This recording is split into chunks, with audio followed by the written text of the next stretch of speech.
পরবর্তী পরিস্থিতির পর বাংলাদেশের মাটিতে এখন পর্যন্ত কোনো আন্তর্জাতিক দল সফরে আসেনি। বাংলাদেশ দুটি সিরিজ খেলেছে দুটি দেশের বাইরে। দেশের বাইরে টানা 2 সিরিজ খেলার পর অক্টোবরে প্রথমবারের মতো ঘরের মাঠে খেলতে যাচ্ছে বাংলাদেশ। প্রতিপক্ষ দক্ষিণ আফ্রিকা। সিরিজের সূচি এখনও আনুষ্ঠানিক ঘোষণা করেনি বিসিবি, তবে প্রস্তাবিত সূচি অনুযায়ী 16 অক্টোবর বাংলাদেশে পা রাখবে দক্ষিণ আফ্রিকা। প্রথম টেস্ট মিরপুরে শুরু হবে 21 অক্টোবর। দ্বিতীয় টেস্ট চট্টগ্রামে শুরু হবে 29 অক্টোবর। 2 ম্যাচে আইসিসি টেস্ট চ্যাম্পিয়নশিপের অন্তর্ভুক্ত। সিরিজের আগে রুটিন ওয়ার্ক হিসাবে নিরাপত্তা পরিস্থিতি পর্যবেক্ষণ করতে মিরপুর হোম অফ ক্রিকেট পরিদর্শন করেন বাংলাদেশ সেনাবাহিনীর একটি দল।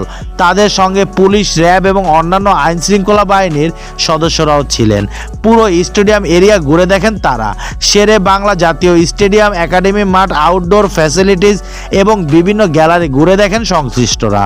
বাংলাদেশে অক্টোবরে নারীদের টি-20 বিশ্বকাপ আয়োজনের কথা ছিল, কিন্তু সরকার পতনের পর নানা জটিলতা থাকা বিশ্বকাপ সরিয়ে সংযুক্ত আরব আমিরাতে নেয় আইসিসি।